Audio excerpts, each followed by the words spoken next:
Barşаңызға қайырлы күн. Бүгін біз сіздермен табада дайындалатын вафли пісіретін боламыз. Ендеше видеоны соңына дейін қараңыздар.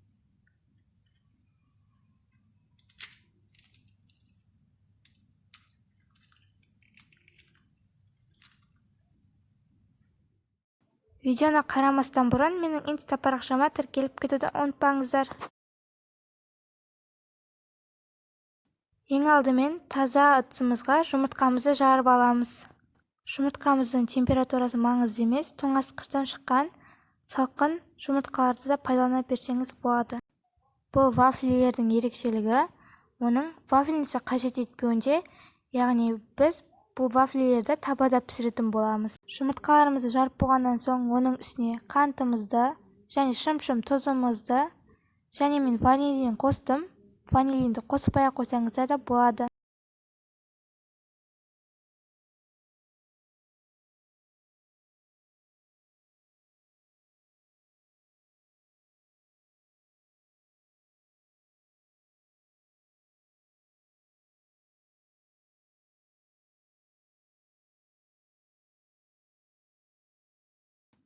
Жұмыртқамыз аппақ болып көпіргенге шейін жақсылап миксерлейміз.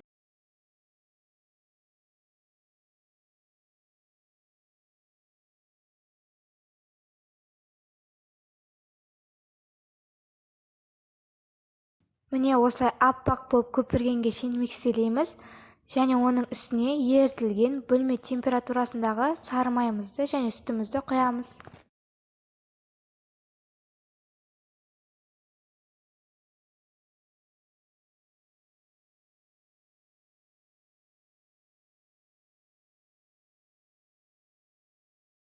Құйып болғаннан кейін оны тағы да жақсылап миксерлейміз.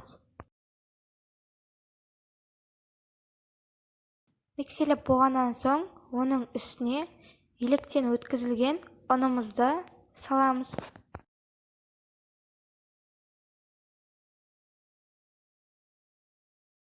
Салып болғаннан соң оны да жақсылап миксерлейміз.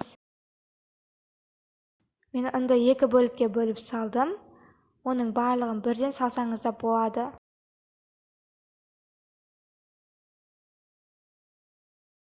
Оны жақсылап миксерлейміз, оның түйіршіктері қалмауы қажет.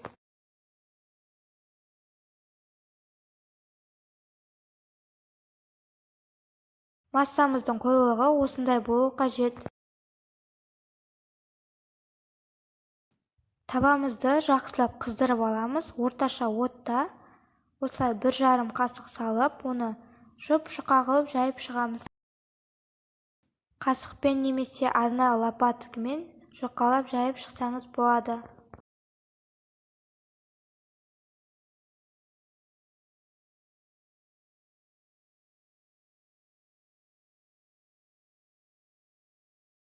Әр жағын 1-2 минуттан осылай қызарғанға шейін пісіріп аламыз.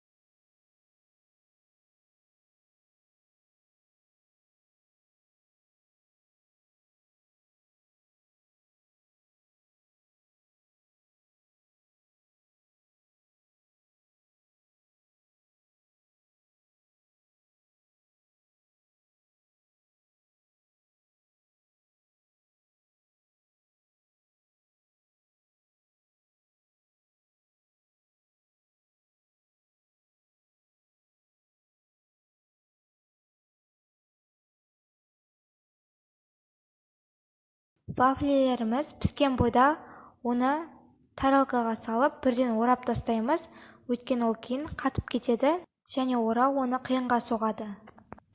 Міне вафлилеріміз дайын. Дәмі өте керемет болып шықты. Жасап көруге кеңес беремін. Ас болсын.